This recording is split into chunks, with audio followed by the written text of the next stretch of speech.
Universidad de las Américas da la hora 9 de la noche, 35 minutos en todo el Perú. Bien, nosotros continuamos en el programa y ahora vamos a conversar con nuestro siguiente invitado. Él es Miguel Montero Vidal, consultor, administrador de empresas, gestor web. Con él vamos a hablar acerca de la actitud mental positiva en el Perú, desde una perspectiva empresarial. Él es egresado de la Universidad Las Américas. ¿Qué tal, Miguel? Bienvenido al programa. Buenas noches. Muy buenas noches. La cordial invitación acá a este programa prestigioso de nuevos líderes de la Universidad de las Américas en las ondas de Radio San Borja. Un tema importante lo que vamos a conversar esta noche, Miguel. ¿Cuáles son los indicadores y diagnósticos de la actitud mental que vamos a conversar hoy en nuestra nación, en nuestro país? Es importante mencionar entre ellos el liderazgo, también la propensión a emprendimiento institucional, lo que es la responsabilidad social ambiental a nivel de las organizaciones en general. También, entre otros indicadores que, sopesándolos en el sistema público y privado nacional, tenemos como diagnóstico que falta implementar los instrumentos adecuados para una actitud mental positiva, dado que estamos en el promedio mundial de ser una nación considerada intermedio en estos indicadores, como quizás rozando un tercio superior, pero nosotros deberíamos estar entre los primeros del orbe. ¿Por qué?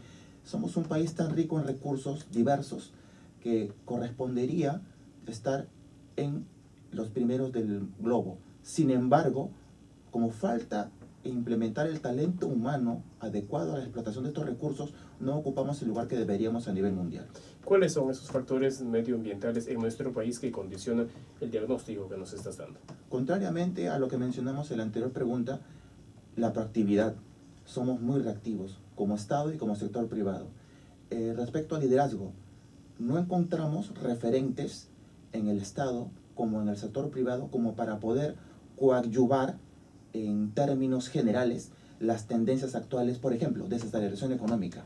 En lo que se refiere a responsabilidad social y empresarial, tampoco actores que permita el Estado coaccionar conjuntamente, por ejemplo, para disminuir los conflictos ambientales que se están multiplicando generalizadamente en todo el país. Por ejemplo, tenemos salvos excepciones, como por ejemplo el caso del doctor Luis Otava Valencia, la doctora Lastenia, muchos miembros del INCAE que tengo el honor de presidir, entre otros referentes, que si bien es cierto, ellos están realizando su labor, así como la comunidad de la Universidad de las Américas, para poder ayudar en este caso a que una comunidad surja empresarialmente en el país, no es suficiente macroeconómicamente, macrofuncionalmente hablando, para poder despegar al país a corto plazo hacia los niveles de competitividad globales que requerimos. En este contexto, ¿cómo influye esta óptica en la tendencia al emprendimiento empresarial, que es el común denominador de compatriotas en el sector privado?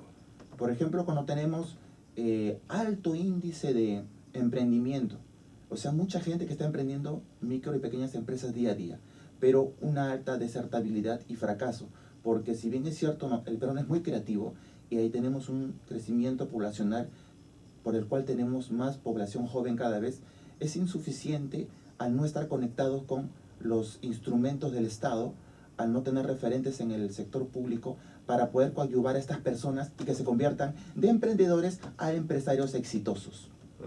Ahora, respecto al emprendimiento empresarial privado, Miguel, ¿cómo contrasta el accionar respecto a los privados nacionales, el accionar de los políticos locales, incluyendo congresistas, ministros, alcaldes?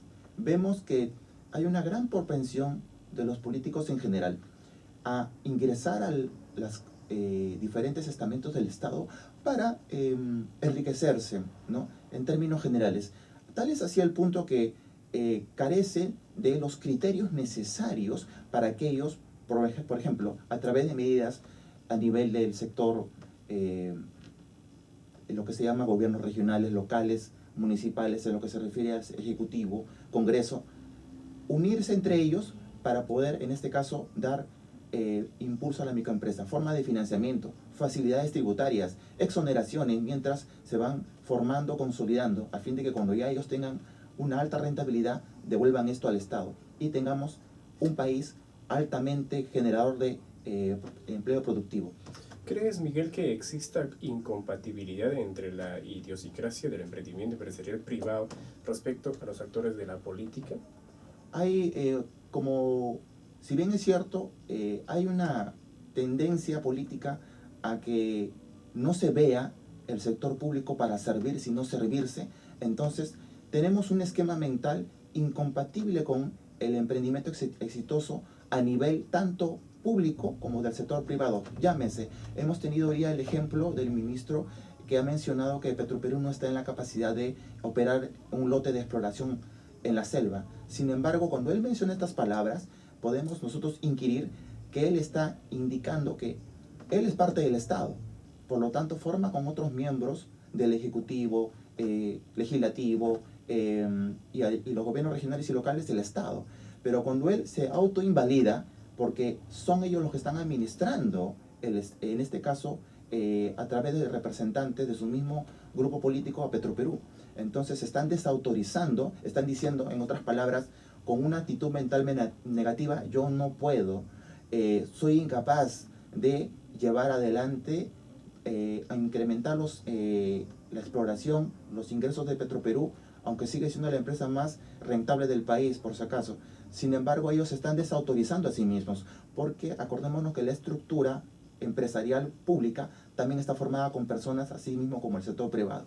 Así que ellos no deberían desautorizarse y tener cuadros pertinentes para poder administrar y tener los resultados óptimos que se tienen en otros países donde el sector público es parte fundamental del emprendimiento y el éxito empresarial en sus naciones. Las promesas que nos hacen nuestros políticos de nuestro país, promesas positivas, promesas de poder alcanzar un desarrollo en nuestro país, que a veces no llegan a cumplirse en la mayoría de los casos. ¿Esto es parte de la actitud mental positiva, Miguel? ¿Consideras eso? Muchos, como vemos en el estado de votantes, se presentan ellos con una actitud aparentemente positiva, inquiriendo que ellos van a cumplir promesas que cuando sean elegidos no lo realizan. Es un accionar opuesto, de tal forma que esto nosotros podemos interpretarlo no como una AMP, sino como un cinismo, porque toda acción que nosotros emprendamos para convencer a personas, productos y servicios consumir, elegir nuestra candidatura o emprender negociados o elementos que van a ocasionar un dolo en el prójimo, lo que va a ocasionar es un daño al fin de cuentas. Entonces la actitud mental positiva no está direccionada con el fin de ocasionar daño o perjuicio en el prójimo. Siempre tiene una dirección, aunque aparentemente estas promesas son con un sentido de darte entusiasmo y que votes por esta persona, en el fondo tienen un fin contrario. Por lo tanto, no se debe interpretar como AMP, sino como una actitud contraria, una actitud mental negativa, porque los resultados son contraproducentes para nuestro entorno. Pero sí, entonces sí se puede utilizar esta actitud mental positiva de una forma engañosa. Como la publicidad engañosa, exactamente. O sea, ofrecerte productos y servicios personales que no van a rendir los resultados esperados. Por lo tanto, te van a defraudar al final de cuentas. Esas personas tarde o temprano se darán cuenta que el candidato o las empresas que le ofrecen estos productos que no cumplen las expectativas, en realidad es una mera estafa. Entonces, ahí hay un doble juego de la actitud mental positiva. Debe ser canalizada solamente con los propósitos de generar bienestar en la persona, el candidato o la empresa, pero también en nuestro entorno nacional. Si no, pues los casos como por ejemplo Martín Belaunde, Rodolfo Orellana, tantos otros casos más en la política local que han hecho pues negocios grandes, negocios privados, negocios con el Estado, entonces podrían ser catalogados como personas con una actitud mental positiva. Sin embargo, esto no es así. Ellos, como vemos, irradian entusiasmo, son muy aparentemente optimistas, pero el fondo que ellos persiguen es contrario al bien común. Es el perjuicio, porque están sacando una ventaja al Estado, están ocasionando perjuicios, pérdidas en el sector privado en general. Entonces, por lo tanto, como ese fin es contrario, tenemos entonces que hay un accionar basado en en un fin doloso. Por lo tanto, ahí difiero de la afirmación de AMP. Es una actitud mental negativa encubierta de entusiasmo, mi estimado. ¿Cómo canalizar esta actitud mental positiva, Miguel, siempre que sea productiva? Tiene que canalizarse de tal forma que nuestros objetivos, nuestras metas estén en convalidación con productos y servicios, proyectos electorales que estén orientados necesariamente a generar productividad, a elevar nuestra competitividad local y nacional, de tal forma que nosotros no podamos distinguir entre aquellas personas, investigar a fondo cuáles son, aparte de los indicadores aparentes de mayor masa monetaria o enriquecimiento material, para contrastarlo con los resultados en nuestro medio ambiente. Si tenemos una gran operatividad, mayores recursos, ganancias, pero en contraste, mayores problemas ambientales, problemas judiciales, persecuciones, escándalos y todo lo que se refiere al dolo, entonces tenemos que no debemos de seguir esos referentes. Tenemos que orientarnos a las buenas prácticas empresariales para que nuestro emprendimiento tenga éxito de tal forma que se traduzca en el bienestar general. Teléfonos de contacto, Miguel, para asesorías, consultoría, capacitación, como el tema, por ejemplo, que hablamos de la actitud mental positiva.